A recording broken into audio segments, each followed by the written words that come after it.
Serangan mematikan menghantam kamp pengungsi di Gaza Tengah. Serangan Israel ini menewaskan 1 orang dan melukai sejumlah warga Gaza. Tim pertahanan sipil berjuang memadamkan api di lokasi, sementara warga memeriksa puing-puing kamp pengungsi. Saksi mata Nasser Hassan mengklaim Israel menargetkan individu di dekat kamp pengungsi. الصبح تم استهداف أحد الأشخاص بجانب المخيم، كان عابر سبيل شمال والله ما نحن عارفين. بعد بساعة اجى أحد الأشخاص اتصلوا عليه قالوا له اخلوا كل المكان. قبل ساعة كما ترى وتشاهد تم قصف المكان المستهدف وتم تدمير المخيم بالكامل. هذا المخيم يعود لعائلة واحدة تقريبا حوالي 100 نفر وشيء، وهم كلهم متشتتين ومرميين في الشوارع. ولا حول ولا قوة إلا بالله.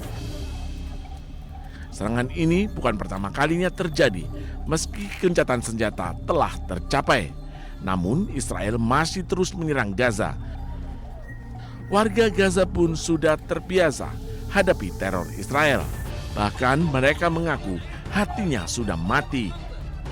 هنا في البراكس العشرين براكس حذروا المنطقة أول ضربة ضربوها صار في شهيد يعني طبعا بس عفناهم 100% وبعد هيك حذروا المكان وزي ما أنت شايف يعني حذروا المكان وطلعوا الناس عادي يعني عادي قلوبنا ماتت قلوبنا احنا بالنسبة احنا عايشين بلا إحساس وبلا روح يعني كل يوم بنواجه الأشياء هذه يعني وين ما كان حنواجه الأشياء هذه احنا بالنسبة لنا خلصنا.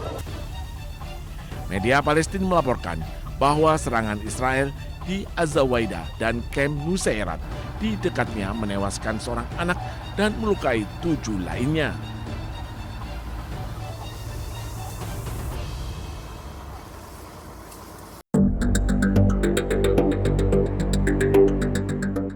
Perang antara Amerika Serikat dengan Iran memasuki babak baru. Setelah sebelumnya saling serang, kini kedua negara bersiap perang ekonomi. Amerika Serikat akan menyiapkan sanksi ekonomi baru terhadap Iran. Rencananya, sanksi baru akan diumumkan oleh Menteri Keuangan Amerika Serikat, Scott Bessent, hari ini. AS menyebut langkah ini sebagai bagian dari isolasi ekonomi terkoordinasi terbesar dalam sejarah dunia. Sebelumnya, Presiden Amerika Serikat Donald Trump juga sempat menyebut sanksi akan dijatuhkan sampai Iran mau menghentikan proyek nuklirnya. Trump juga mendesak sekutu Amerika Serikat dan negara lain untuk menghentikan hubungan bisnis dengan Iran. Sebelumnya, AS dan Iran menandatangani memorandum kesepahaman Islam Abad pada 18 Juni. Perjanjian ini sempat mengakhiri operasi militer dan membuka jendela waktu 60 hari untuk negosiasi penyelesaian akhir. Batas waktu tersebut telah berakhir tanpa kesepakatan akhir. Kini, kedua negara saling klaim Selat Hormuz dan mengancam akan kembali saling serang.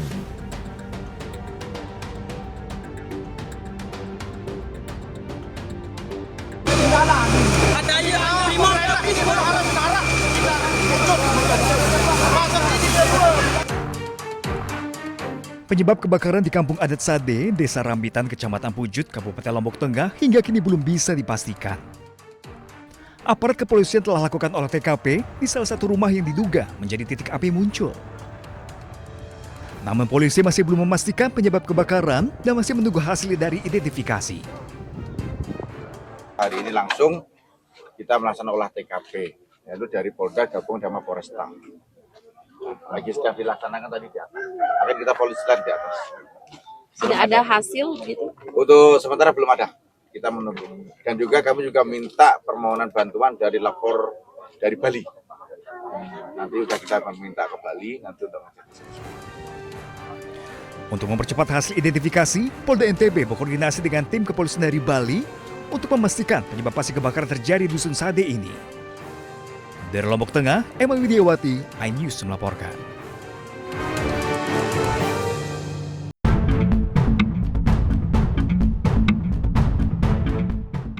Lebih dari 80 rumah adat hangus dilalap api hingga nyaris rata dengan tanah usai kebakaran besar di Kampung Adat Sade, Desa Rambitan, Lombok Tengah.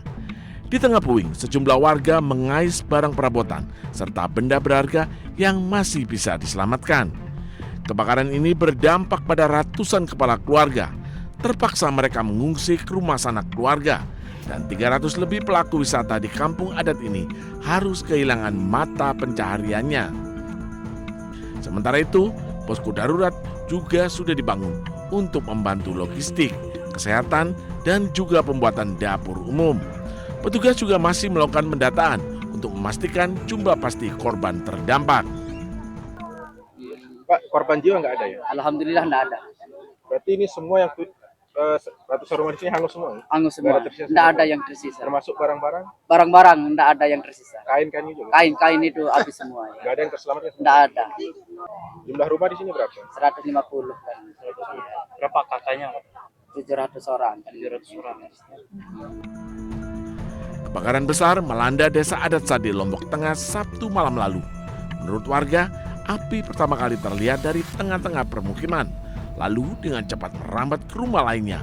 Sementara penyebab kebakaran masih belum dipastikan, namun diduga karena ada arus pendek listrik. Dari Lombok Tengah, Nusa Tenggara Barat, Emma Widiawati, iNews melaporkan.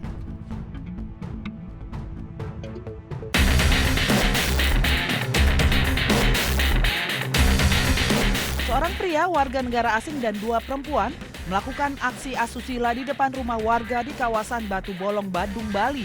Dari rekaman video pengawas terjadi aktivitas negosiasi, di mana pria asing tampak mengeluarkan sejumlah uang dari dompetnya sebelum aksi tidak terpuji ini dilakukan.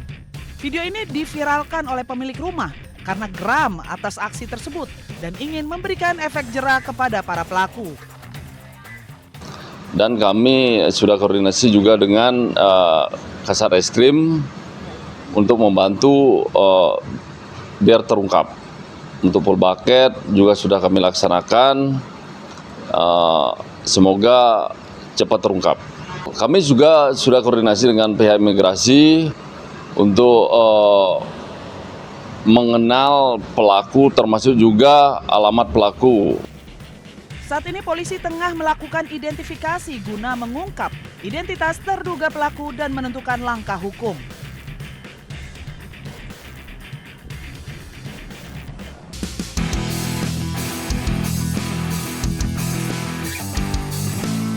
Seorang warga negara asing asal Inggris tewas diduga dianiaya sejumlah WNA di sebuah kafe di Legian, Badung, Bali. Penganiayaan terjadi pada 5 Agustus lalu sekitar pukul 2 dini hari. Korban sempat kembali ke hotel sebelum akhirnya mendapatkan perawatan medis di rumah sakit pada 8 Agustus. Setelah menjalani perawatan, korban dinyatakan meninggal dunia pada 20 Agustus. Dari hasil pendalaman awal serta pemeriksaan CCTV, polisi menemukan indikasi pengeroyokan yang diduga dilakukan 4 warga negara asing asal Australia. Namun berdasarkan data keimigrasian, keempat pelaku sudah pergi ke Australia pada 6 Agustus lalu. Hasil pendalaman awal ya, terdapat 4 orang ya yang diduga. Terdapat 4 orang yang diduga yang berkaitan dengan peristiwa tindak pidana tersebut, yang sebelumnya tercatat telah meninggalkan wilayah Indonesia setelah kejadian tersebut. Jadi keempat yang terduga itu terbang menuju ke Avalon Fix, Australia. Polresta Denpasar masih mendalami penyebab pasti kematian korban serta berkoordinasi dengan dokter forensik dan pihak rumah sakit serta konsulat.